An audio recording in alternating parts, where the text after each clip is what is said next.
तुझी से सब संबंध है, संसार तुम ही हो बाबा मेरे, तुझी से सब संबंध है।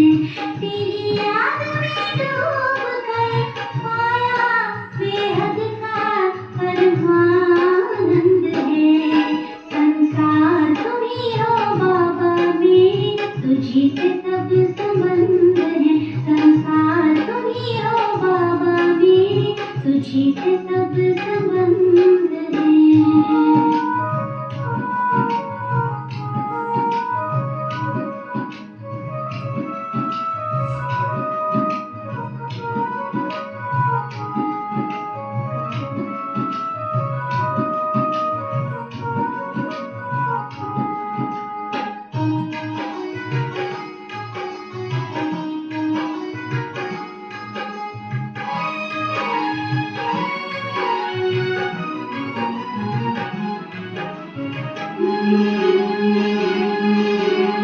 रात दिन और सुबह शाम अधरों पे बाबा तुम्हारा नाम, नजरों में पाए नजारे तेरे, खुद को पाओ पास तुम्हारे। रात दिन और सुबह शाम अधरों पे बाबा तुम्हारा नाम, नजरों में पाए नजारे तेरे, खुद को पाओ पास तुम्हारे। मन को मिल गया खुला आसमां जिसका न कहीं कोई अंत है। संसार तुम ही हो बाबा मेरे, तुझी से सब संबंध है। संसार तुम ही हो बाबा मेरे, तुझी से सब संबंध है।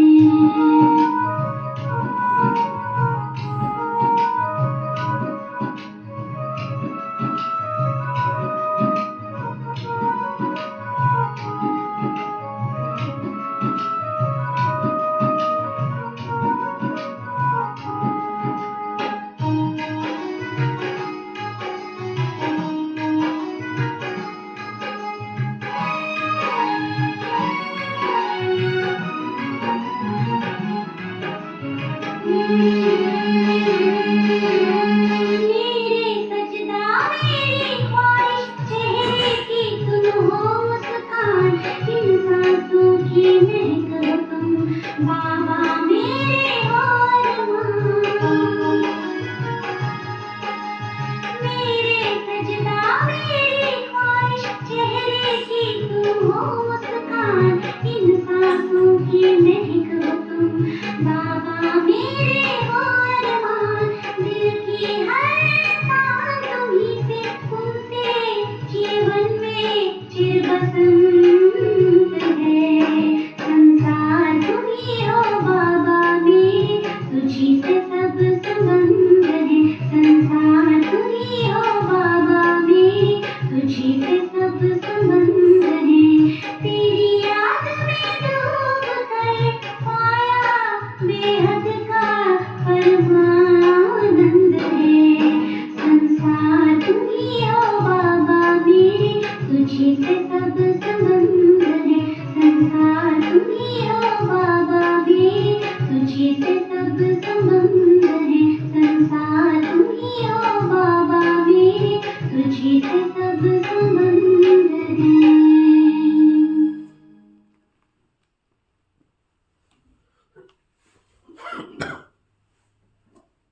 ओम शांति। ओम शांति। आज बाबा कहते मीठे बच्चे, तुम्हारी फर्ज अदाई है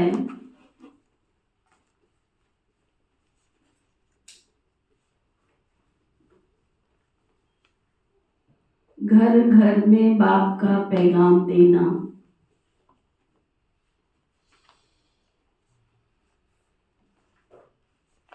क्या है तुम्हारी,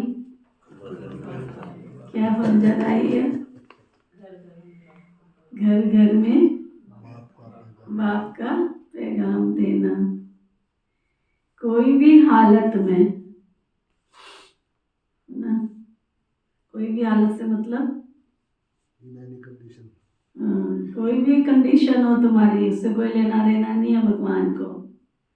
तुम पीजीआई के पेशेंट हो या तुम्हें हॉस्पिटल में एडमिट हो, भगवान को इससे कोई लेना देना नहीं है, कोई भी कंडीशन में, है ना।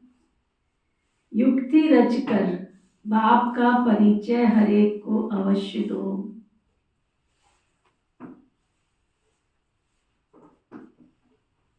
है ना कोई विधि बनाओ, कोई युक्ति बनाओ, कुछ भी बनाओ। फिर बाबा पूछ रहे, तुम बच्चों को किस एक बात का शौक रहना चाहिए? अंदर से शौक चाहिए, जुनून चाहिए, क्योंकि जब तक जुनून नहीं होता है, शौक नहीं होता है ना, कोई कितना भी कहे, अपना मन होता है तो भोजन पकाने में भी जो मन की चीज होती है, बाजार से भी मंगा के पकाएंगे उसको, मन नहीं होगा तो सिर दर्द का बहाना लेके बैठ जाएंगे। अपना मन है तो सब कुछ, मन नहीं है तो कुछ नहीं। तो बाबा कहते किस बात का शौक होना चाहिए? बाबा कहते जो जो नई नई पॉइंट्स निकलती है, बाबा की जो जो नई नई पॉइंट्स निकलती है, उनको अपने पास नोट करने का शौक रखना चाहिए।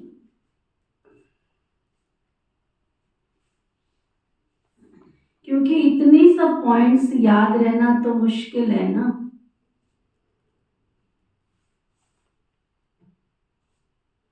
क्या रमन भाई क्या कह रहे हैं बाबा? कहाँ पे?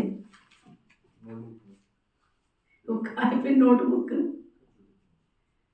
रमन भाई पीछे कहाँ नोट करनी है? बुद्धि रूपी डायरी में। वहां भी करो लेकिन स्थूल भी करो। लिखने से पक्का हो जाता है, फिर पढ़ने से और पक्का हो जाता है, रात को सोने से पहले रिवीजन करने से और पक्का हो जाता है। जो जो भाई बहन रात को बाबा की मुरली पढ़ के सुन के योग लगा के सोते हैं, डेफिनेटली 100% उनका अमृत वेला बहुत अच्छा होगा। किसी भी कंडीशन में अमृत वेला खराब हो ही नहीं सकता। तो बाबा कहते नोट्स लेकर फिर कोई को समझाना है। फिर आगे भी बाबा समझा रहे हैं, ऐसे भी नहीं लिखकर फिर कॉपी पड़ी रहे किसी ठिकाने पे। ये बाबा की एक आज्ञा तो मान ली, लिखनी है। जो यहाँ से लिख कर जाते हैं दोबारा पढ़ते हैं वो हाथ उठाओ। क्लास में सिर्फ 2 जने, बाकी तीसरा सोच के मैं भेज दो ना पोस्ट, वो पढ़ लेते हैं। जो ग्रुप में आप पोस्ट भेजते हो ना, हाँ हाँ वो पढ़ लेते पढ़ लेते, जोर जोर से पढ़ते हो कि ऐसे पढ़ लेते? ऐसी दीदी अपने आप। आप तो कितने अच्छे हो, रमन भाई भी है, बाबा के बच्चे आप भी हो, बच्चा भी इसी बहाने से सुनेगा। तीनों जने बैठ के फिर मुरली रिवीजन किया करो। जैसे उसमें 4 सब्जेक्ट का भेजती हूँ ना मैं, पूरा बाबा की मुरली की कितनी अच्छी अच्छी पॉइंट्स निकाल के, ज्ञान की कौन सी है, योग की कौन सी, धारणा की कौन सी है ना, सेवा की कौन सी, 4 सब्जेक्ट की मुरली पॉइंट होती है, वो रिवीजन करके बाबा को याद करके गुड नाइट करके फिर सो जाओ। बाबा कहते ऐसे भी नहीं लिखकर फिर कॉपी पड़ी रहे। जो बच्चे अच्छी रीति समझते हैं उन्हें नोट्स लेने का बहुत शौक रहता है।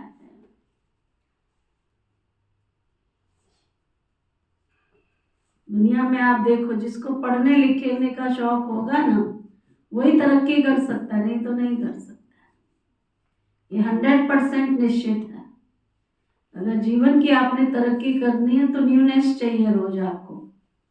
न्यूनेस के बिना तो जीवन डल हो जाता है। कोई भी बिजनेसमैन है, अगर उसी दुकान में 4 चीजें रख ले, कितने ग्राहक आएंगे उसके पास? 4 ही आएंगे। अगर न्यू न्यू चीजें रखेंगे तो ग्राहक क्या होगा? बढ़ते चले जाएंगे, है ना। गवर्नमेंट भी नई नई पॉलिसीज निकालती रहती है। क्यों निकालती है? किसी से अट्रैक्ट होकर के चलता रहे, कार्यक्रम पूरा चलता रहे। तो न्यूनेस तो चाहिए ना। आपको आलू का पराठा कितना भी अच्छा लगता हो, है ना, शौकीन है आलू का पराठा खाना गर्मा गर्म मक्खन के साथ, कितने दिन खा सकते चल, है ना। आपको कहनी बहुत अच्छा लगता है, हर हफ्ते बस पूरा महीना ही आप खा लो, कितने दिन खा सकते हो शीला भाई? नहीं ना, कंटिन्यू तो कोई चीज नहीं ली जाती है। आलू ही खाना है, लेकिन उसकी रूप बदल के, चाहे आलू खाना है लेकिन रूप बदल के खाओगे तो फिर भी खाया जाएगा।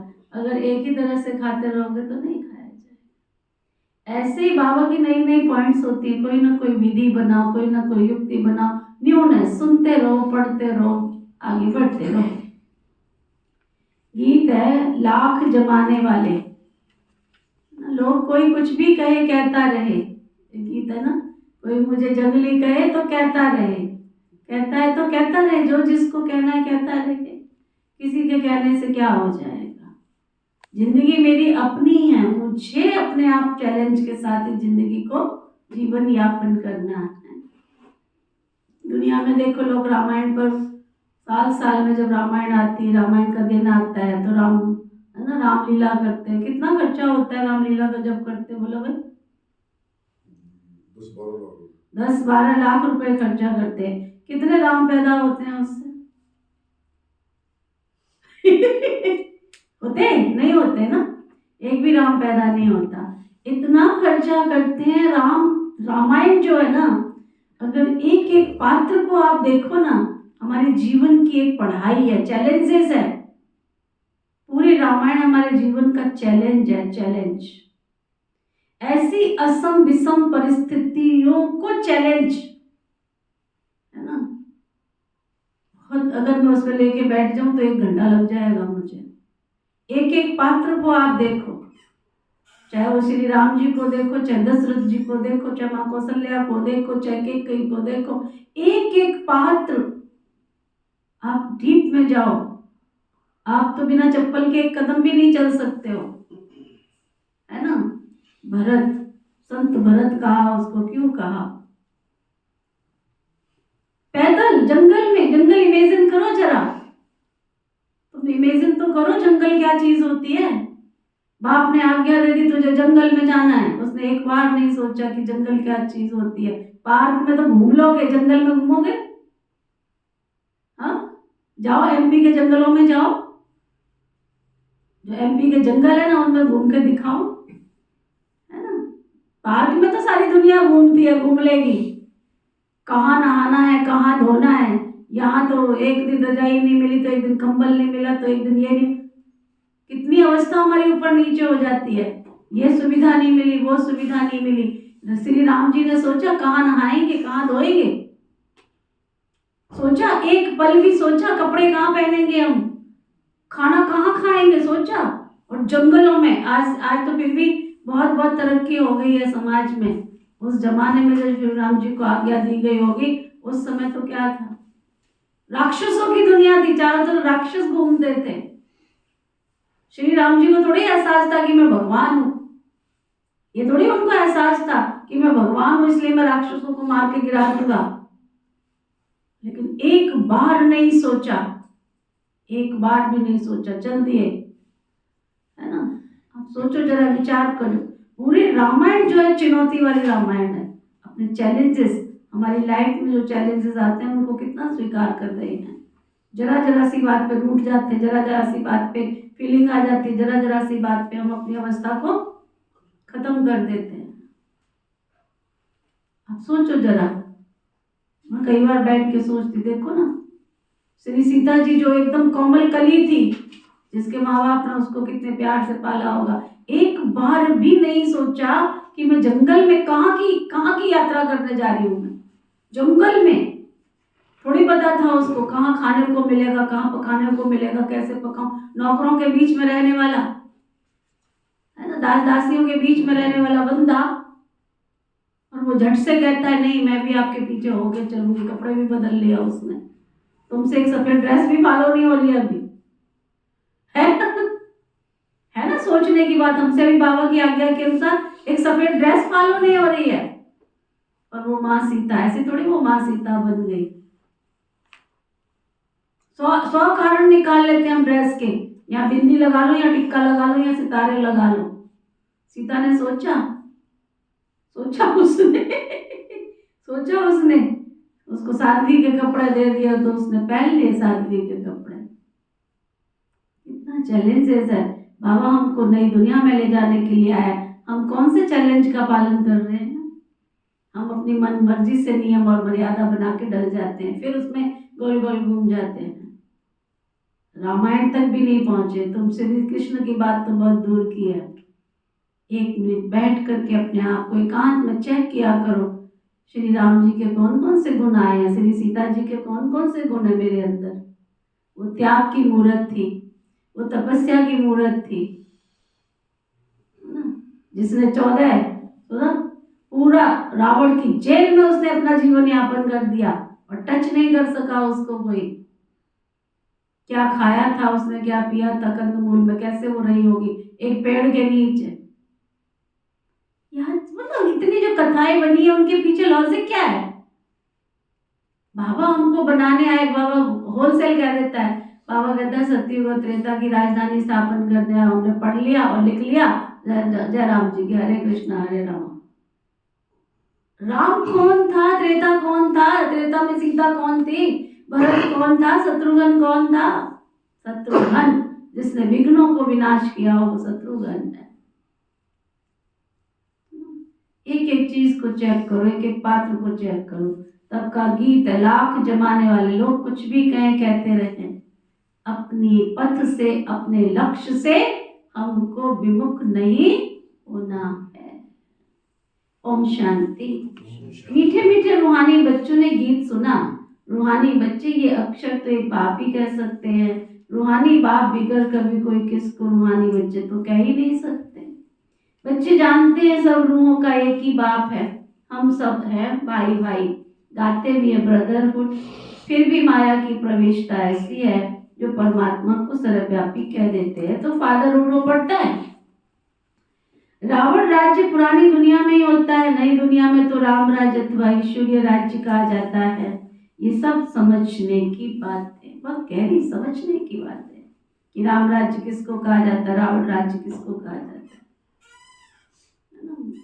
रामायण के अंदर एक पात्र राजा भरत की जो कहानी आती है, उनके गुरु ने उनको समझाया, गुरु ने समझाया क्या कि बैठ जाओ भरत, गद्दी पे बैठ जाओ।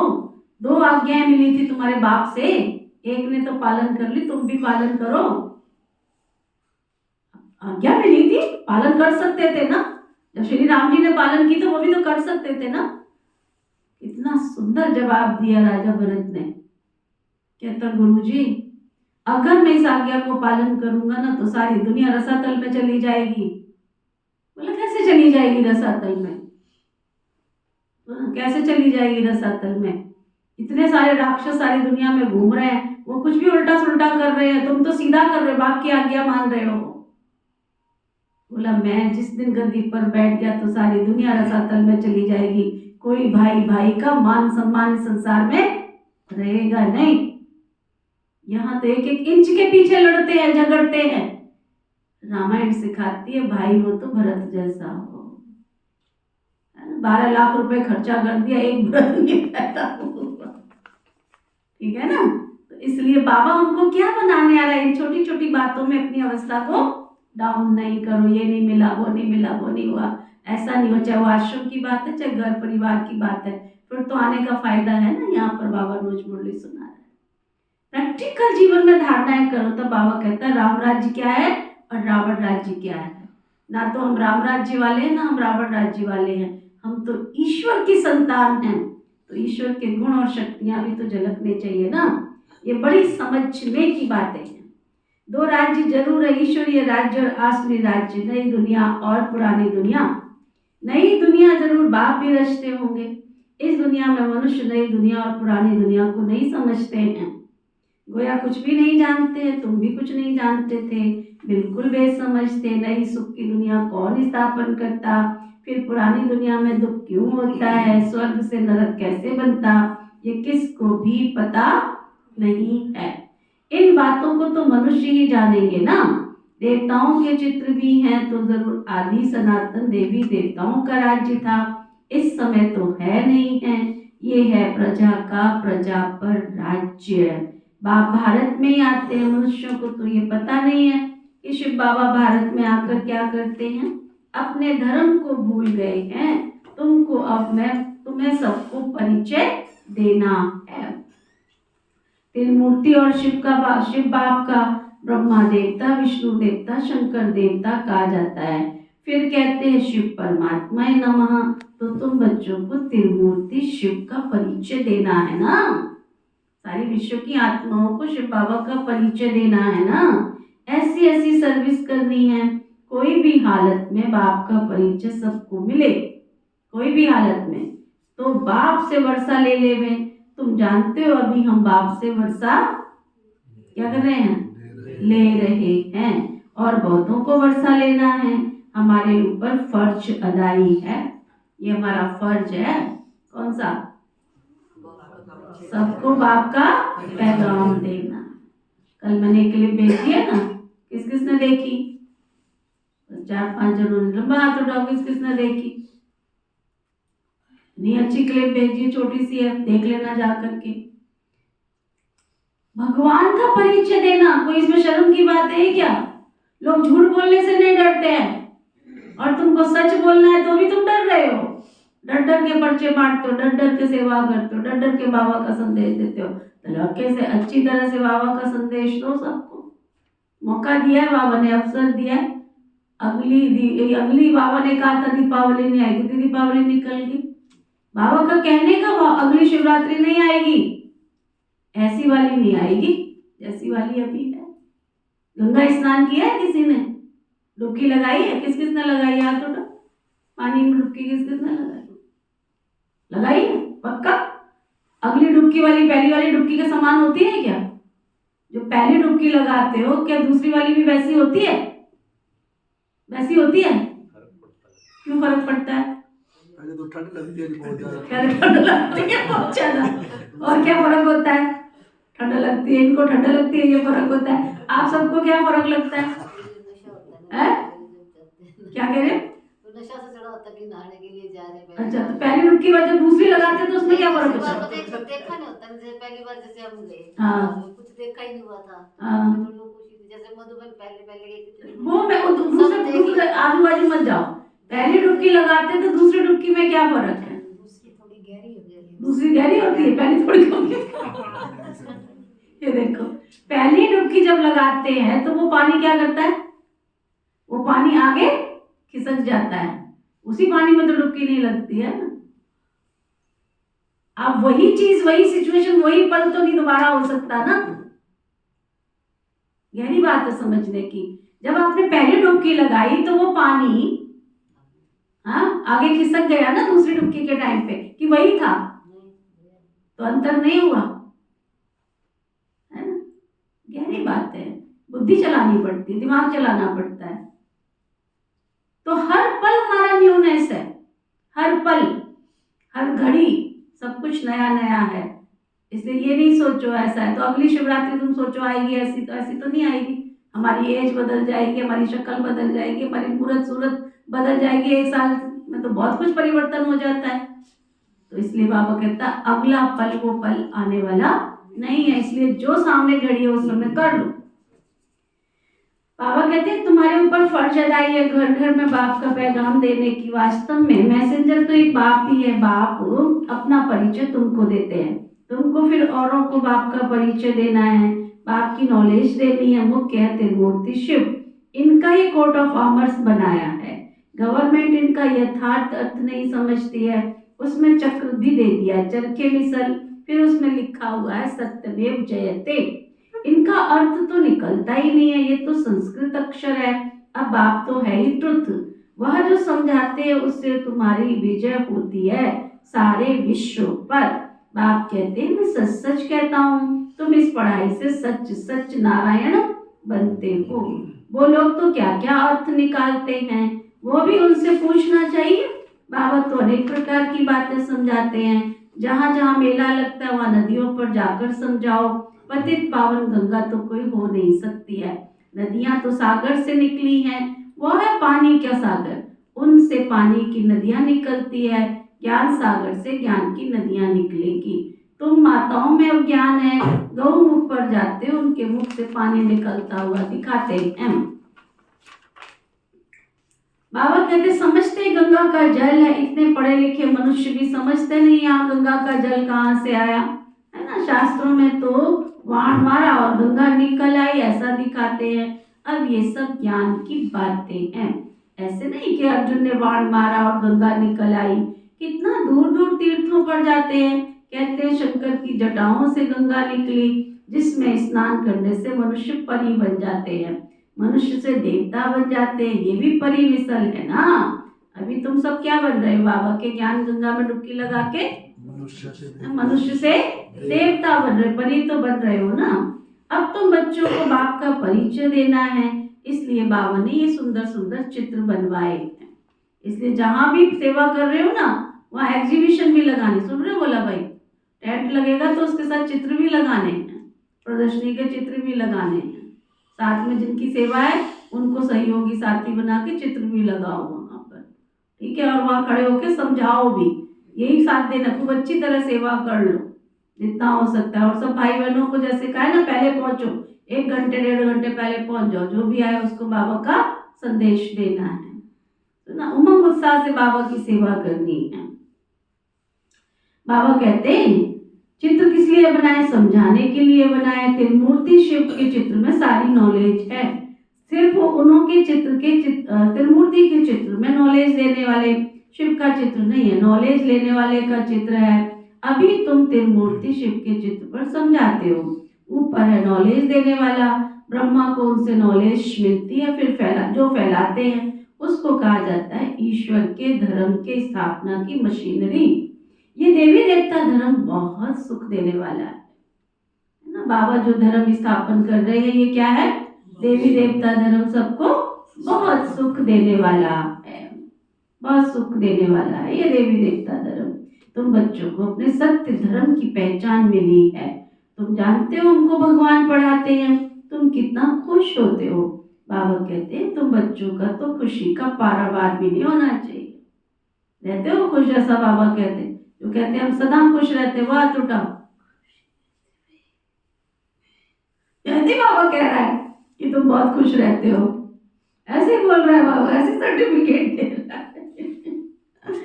सदा खुश हाँ खुश तो रहते हैं सदा नहीं। फिर सदा कब लगेगा बताओ, विनाश के बाद लगेगा क्या? विनाश के बाद लगेगा क्या? अभी कल जो हमारे नितिन भाई जी आए ना, थोड़ी तबीयत ठीक नहीं तो मैंने कहा रेस्ट करना, पेपर आ जाता है ना समय के साथ में। शुक्र है बाबा का, थैंक यू, शुक्रिया।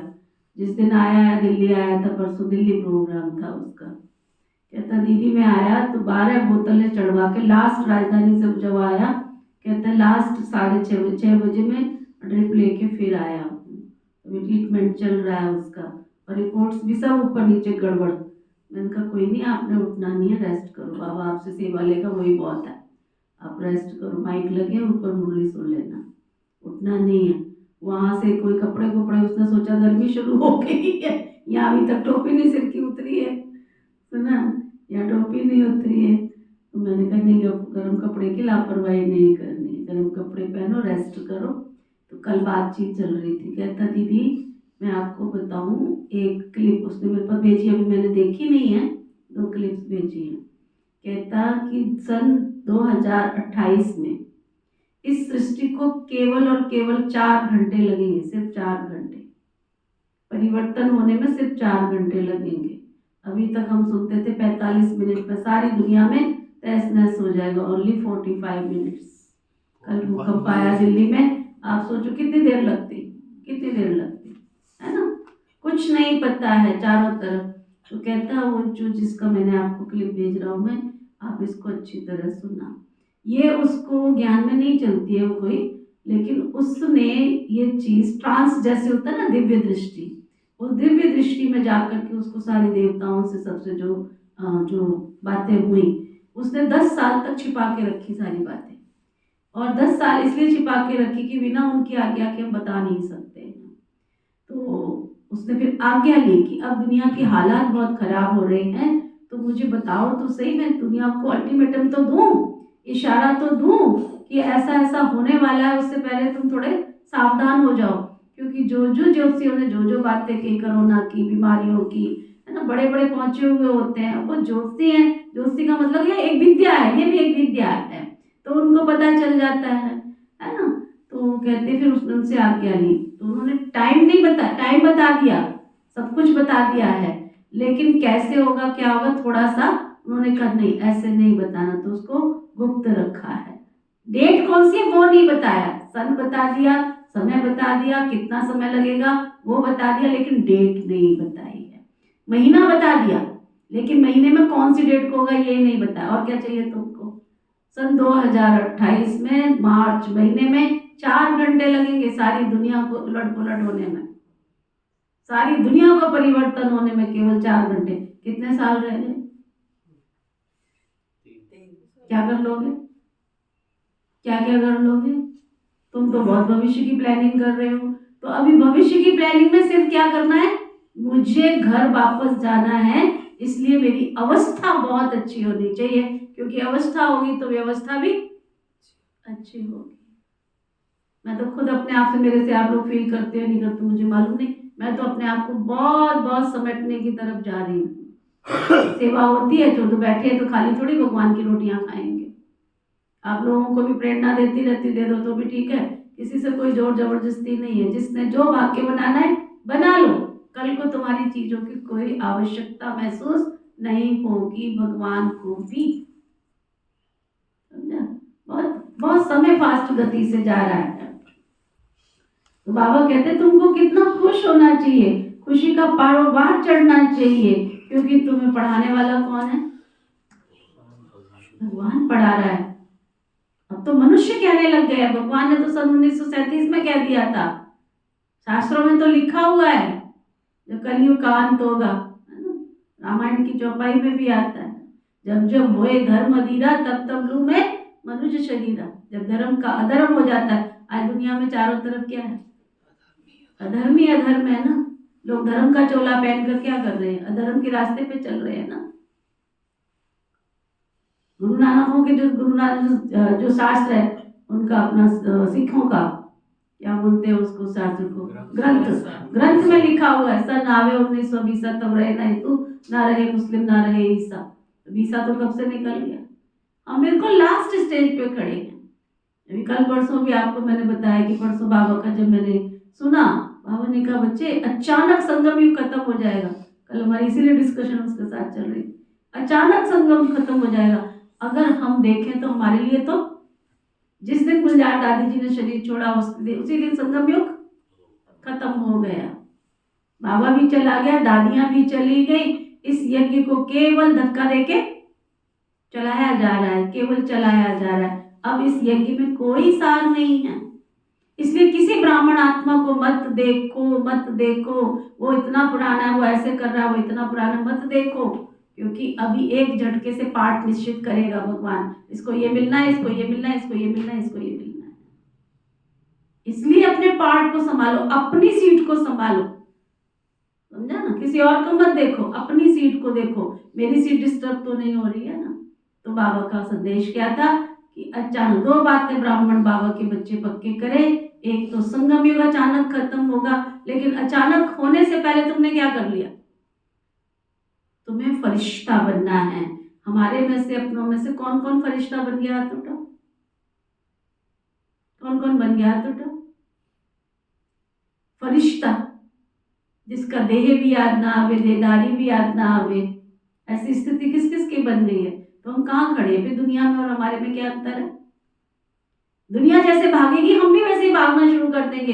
बाबा का देने का इशारे का मतलब क्या था कि तुम अपने आप को समेट लो, फरिश्ता बन जाओ, क्योंकि संगम युग अचानक खत्म होगा तो चारों तरफ त्राहिमाम त्राहिमाम त्राहिमाम होगा। तो हो रहा है ना चारों तरफ। हम बिल्कुल विनाश के कगार पे खड़े हैं। कलयुग का अंतिम का भी अंतिम घोर कलयुग। घोर कलयुग किसको कहा जाता है? जहाँ धर्म धर्म नहीं रहे, जहाँ पर मान मान नहीं रहे, जहाँ सम्मान नहीं रहे, रीति रिवाज नैतिक मूल्य सब खत्म हो जाए। आज दुनिया में क्या रखा है? कोई है? रिश्तेदारी है ना? तो बाबा ने क्या कहा? दुनिया में कहते हैं रिश्तेदारी नहीं रह गई है, उसको दूसरे शब्दों में बाबा ने क्या कहा? फरिश्ता। मेरा किसी से कोई किसी को बहन, किसी को मासी, किसी को चाची, किसी को चाचा, किसी को मामा बनाने की जरूरत नहीं है। जो बने हुए हैं उनसे भी तुम क्या करो, अपने आप को समेटो बस। मेरा तो एक शिव बाबा, दूसरा ना कोई। मेरी आंखों में कोई झांक के देखे तो क्या दिखाई दे, बस बाबा बाबा बाबा और बाबा की सेवा। चलो बाबा के पास।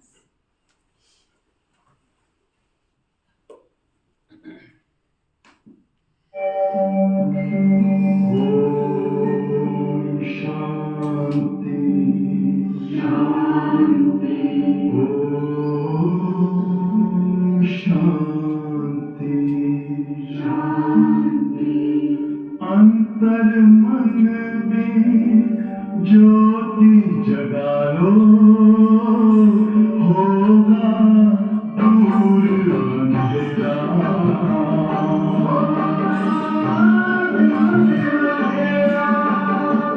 शिव का कर लो ध्यान, आ रहा पावन पुण्य सवेरा।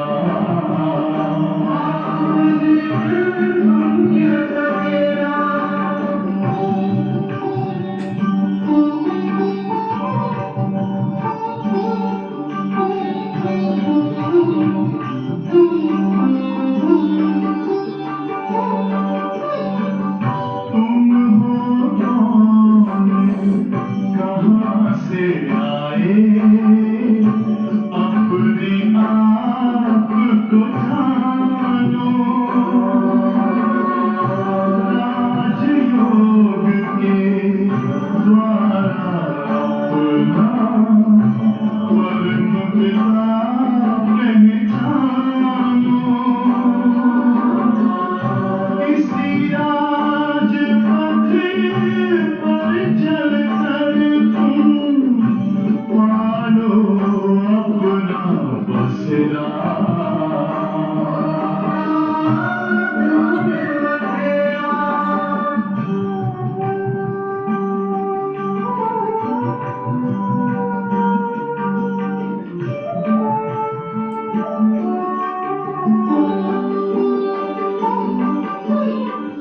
तुम हो आत्मा तन से न्यारे, परमात्मा को प्यारे। दिव्य गुणों को धारण करके योगी बनो दुलारे। ज्योति बिंदु ही तोड़ेगा ये माया मोह का घेरा।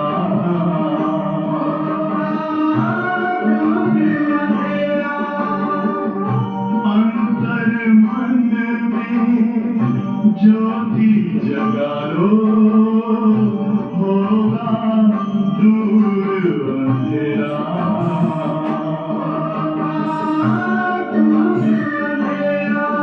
ओम शांति ओम शांति ओम शांति।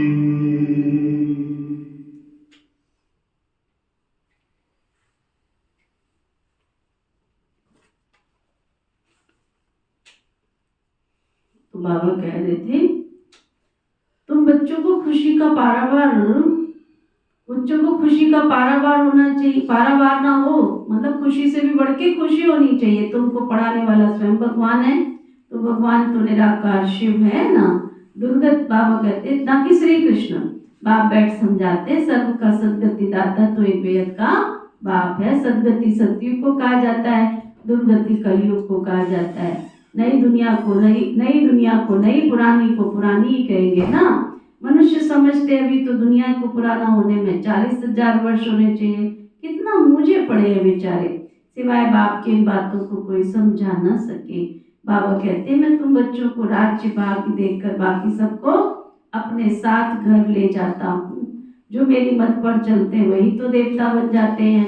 इन बातों को तुम बच्चे ही जानते हो, नया कोई क्या समझेगा। तो मालियों का कर्तव्य है बगीचा लगाकर तैयार करना। क्या कर्तव्य है तुम्हारा? जंगल नहीं बनाना, जंगल तो दुनिया वाले बनाने बैठे हैं। हमारा काम है बगीचा बनाना। बाबा डायरेक्शन देते हैं, ऐसे नहीं कि बाबा कोई नयों से मिलकर ज्ञान देगा, ये काम तुम मालियों का है। समझो, बाबा कलकत्ता जाए तो बच्चे समझेंगे, हम अपने ऑफिसर को, फलाने मित्र को बाबा के पास ले जाएं, बाबा कहेंगे वो कुछ नहीं समझेंगे, ऐसे आते ही क्या समझ लेंगे। जैसे बुद्धू को सामने ले आया करके बिठाएंगे, इसलिए बाबा कहते हैं नए को कभी बाबा के सामने लेकर नहीं आओ। ये तो मालियों का काम है, ना कि बागवान का काम है। माली का काम है बगीचे को लगाना। बाबा तो डायरेक्शन देते हैं, ऐसे ऐसे करो, इसलिए बाबा कभी नयों से नहीं मिलते हैं। परंतु कहाँ मेहमान होकर घर में आते हैं तो कहते हैं हमको दर्शन दे दो, हम दर्शन करना चाहते हैं तुम्हारे गुरु जी का, तुम्हारे बाबा का। आप हमको क्यों नहीं मिलने देते हो? शंकराचार्य आदि के पास कितने जाते हैं आजकल। शंकराचार्य का बड़ा मर्तबा, पढ़े लिखे हैं, फिर भी जन्म तो विकार से लेते हैं ना। ट्रस्टी लोग गद्दी पर कोई को भी बिठा देते हैं, सबकी मत अपनी अपनी है। बाप खुद आकर बच्चों को अपना परिचय देते हैं कि मैं कल्प कल्प इस पुराने तन में आता हूँ। ये भी अपने जन्मों को नहीं जानते हैं। शास्त्रों में तो कल्प की आयु भी लाखों वर्ष लिख दी है। मनुष्य तो इतने जन्म ले नहीं सकते हैं, फिर जानवर आदि की भी योनियां मिलाकर 84 लाख योनि कह दिया है। लोग जो कुछ कहते हैं मनुष्य उसको सत सत करते रहते हैं। शास्त्रों में सब भक्ति मार्ग की बातें हैं। कलकत्ते में देवियों की बहुत शोभावान सुंदर मूर्तियां बनाते हैं, सजाते हैं, फिर उनको जाकर डुबो देते हैं। ये भी तो गुड़ियों की पूजा करने वाले बेबीज ही ठहरे ना, बिल्कुल इनोसेंट। सुना कितने इनोसेंट, कितने इनोसेंट है। दुनिया में देखो ना, भक्ति के नाम पर अभी क्या हो रहा है, कुंभ नहाने जा रहे, उसी में नारियल डाल, साबुत नारियल डाले, तुम तोड़ के खाते हो, गंगा भैया साबुत खा लेगी, उसी में फूल माला डाल रहे हैं, उसी में सब कुछ गंद कबाड़ डाल रहे हैं। कल मैंने देखा थोड़ा सा, कोई मशीन लगा रखी उन्होंने, उस मशीन से सारे किचड़े को, साइंस भी देखो कितनी तरक्की कर रही है, उस किचड़े को इकट्ठा कर, वहां भीड़ लगी है, किस लिए पता, किस लिए भीड़ लगी वहां बताएगा कोई? सामान उठाने के लिए। पैसे दिल्ली भी निकल रहे हैं उसमें, लोग उसको साफ करने के लिए। मैंने कहा हमारे भारत देश की क्या गति हो गई। बाबा को कहती बाबा बस करो, ये दुनिया काम की नहीं है, अभी ये दुनिया काम की नहीं है। तेरे बच्चे और भिखारियों की तरह कैसे लाइन में खड़े, उस गंद कबाड़ में से चुन चुन करके बेचारे अपने घर का लालन पालन पोषण करें, तभी वहां इकट्ठे हुए ना। मूर्खों ने उसमें डाल दिया, मूर्ख बन के उठा रहे। इतना तो सोच लो, क्या कर रहे हो तुम? इस भक्ति से भगवान खुश हो जाएगा क्या? गंगा मैया खुश हो जाएगी क्या? तुम बाथरूम में नहाने जाते हो, शावर के नीचे नहाने जाते हो, कौन कौन है जो अपने बाथरूम में गंदगी फैला के आता है? हाथ उठाओ, फैला के आते हैं क्या? और तुम जिस गंगा में स्नान कर रहे हो वहीं पे सब कुछ डाल के आ रहे हो, ऐसे होता है क्या? थोड़ा तो सोचो। भारत देश की बहुत बुरी गति हो चुकी है। देवी को भोग लगा रहे, उसी पे हलवा, उसी पे पूड़ी, उसी पे सब कुछ। मैंने निजा बहन को कहा, मैंने कहा ऐसा करते निजा, 4-4 पूड़ी भोग में बना के उसके बीच में ना आलू की सूखी सब्जी बना के ऐसे रख देते हैं और पॉलीथिन में दे देते हैं, जिससे बखारा नहीं होगा। ऐसे हमारे नहीं होते, मंदिरों में होता है। मैंने कहा ऐसे करके पैकेट बना के दे देते हैं, है ना? कहती नहीं, ये मंदिरों में होता है, देवियों के मंदिर में, उसी पे हलवा, उसी पे पूड़ी, उसी पे पानी, उसी पे सब कुछ। क्या भारत की दुर्गति हुई है भक्ति की। ऐसी भक्ति करने से भगवान थोड़ी मिलता है। बाबा कहते कितने इनोसेंट बेबीज बन गए हैं। अब बाबा क्या कहे, मूर्ख तो नहीं कह सकता।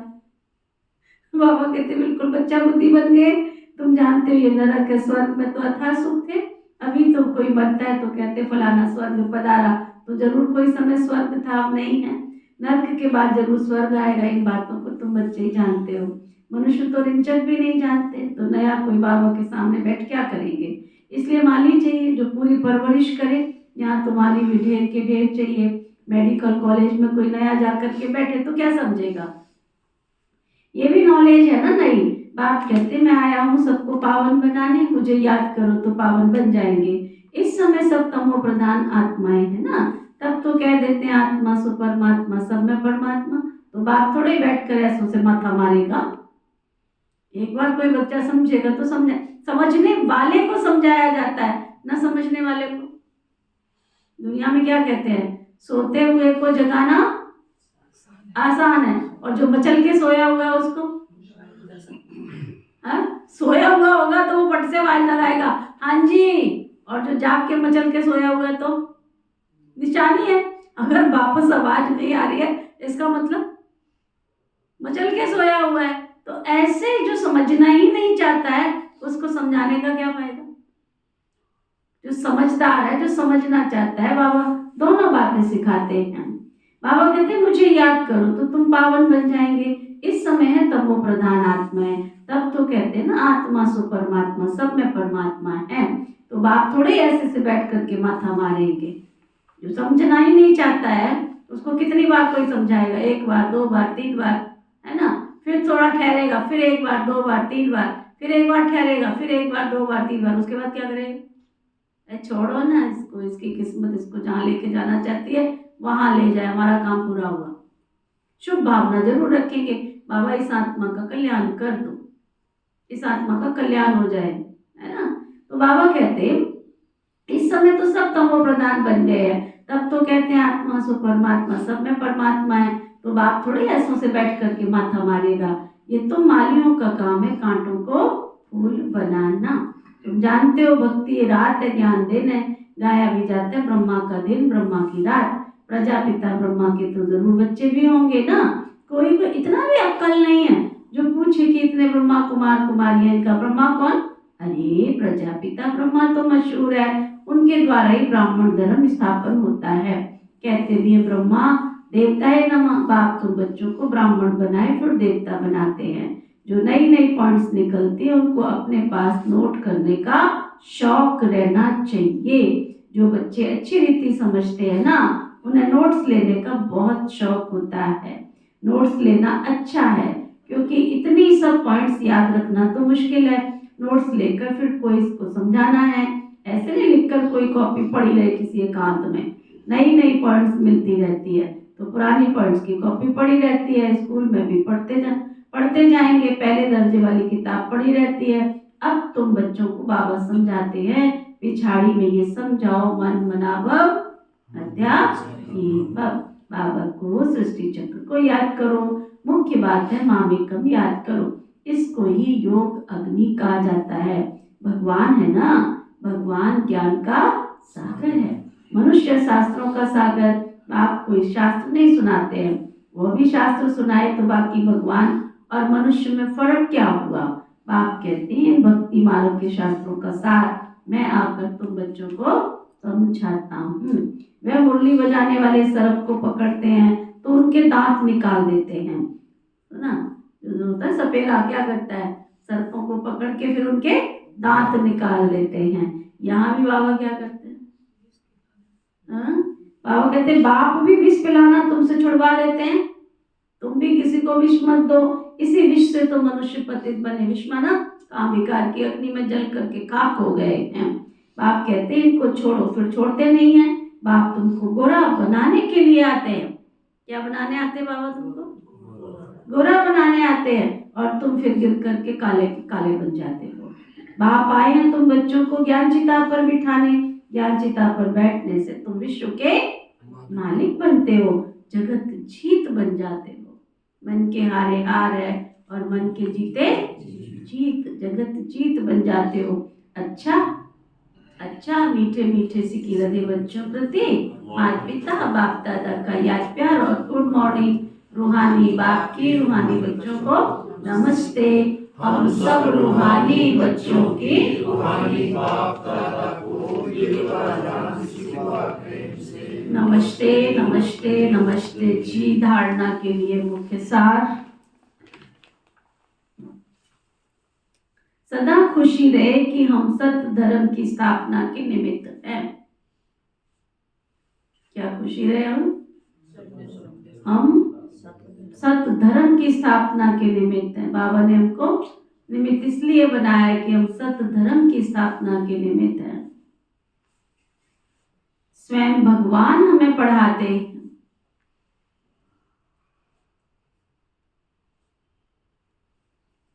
हमारा देवी देवता धर्म तो बहुत सुख देने वाला है।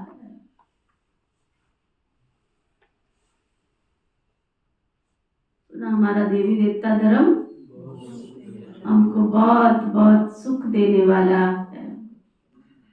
मालीवन कांटों को फूल बनाने की सेवा करनी है।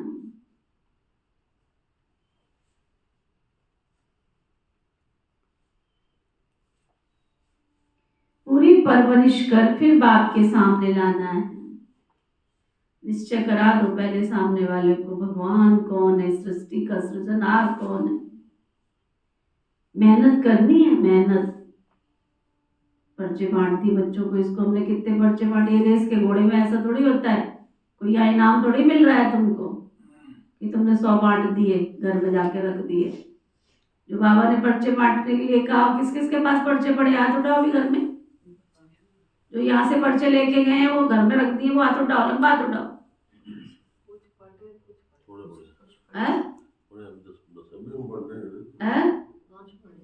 अच्छा, बांटने की घर में रखने हैं,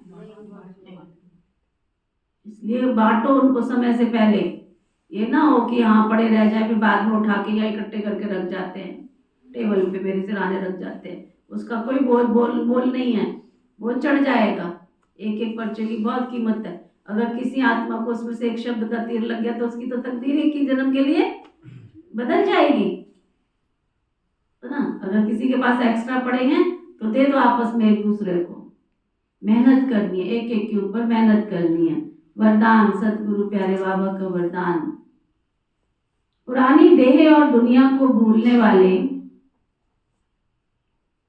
पुरानी देह और दुनिया को भूलने वाले बाप दादा के दिल तख्त नशीन भव। दिल तख्त नशीन कौन बनेगा? जो पुरानी दुनिया को और पुराने शरीर को भूलेगा। तो अपने से पूछो, मैं बाबा के दिल तख्त पर बैठने लायक बनाऊं? अगर अभी तक पुरानी दुनिया याद है, पुराना शरीर याद है, तो बाबा के दिल तख्त पर तो बैठ नहीं पाएंगे ना। संगम युगी श्रेष्ठ आत्माओं का स्थान है बाप दादा का दिल तख्त। ऐसा तख्त सारे कल्प में नहीं मिल सकता।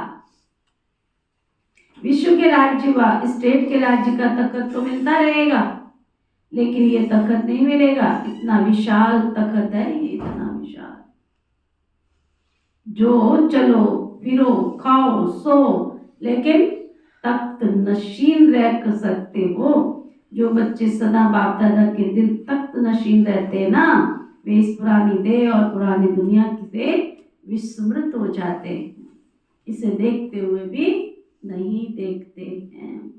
स्लोगन, हद के नाम मान शान के पीछे, हद के नाम मान शान के पीछे दौड़ लगाना, अर्थात परछाई के पीछे पड़ना। कोई मान करे नहीं करे, कोई हमसे पूछे नहीं पूछे, कोई इज्जत करे नहीं करे, छोड़ दो ना, इन सबसे ऊपर उठ जाओ।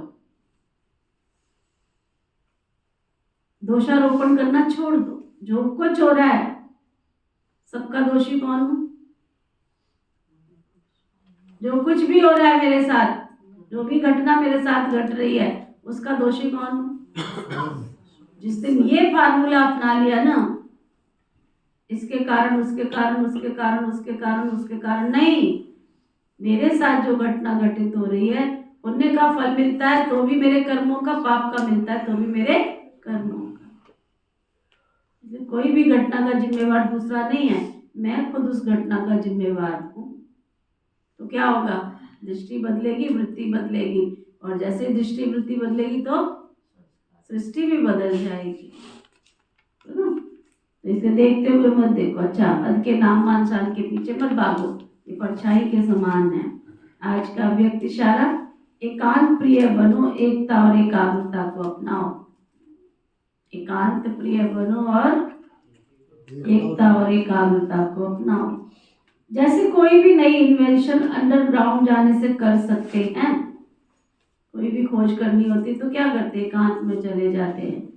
वैसे आप भी जितना अंडरग्राउंड अर्थात अंतर्मुखी रहेंगे उतना नई नई इन्वेंशन व योजनाएं निकाल सकेंगे।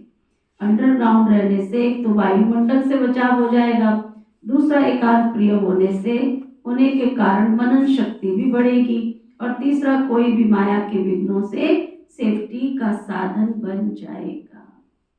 एकांत में बैठेंगे, बैठने से मतलब बैठे तो हम एकांत में पर मोबाइल में घुसे पड़े हैं, उसको एकांत नहीं कहा जाता। वो तो घुसा पड़ा है, तुम तो दुनिया घूम रहे हो उसके साथ में, दुनिया घूम रहे हो, करते जा रहे हो, करते जा रहे हो। क्या हो रहा है, कितना सारा हम कचरा अपनी बुद्धि में भरते चले जाते, कितना कचरा। कभी चेक करना 5 मिनट और 7 मिनट के अंदर ऐसे ऐसे ऐसे ऐसे करते कर।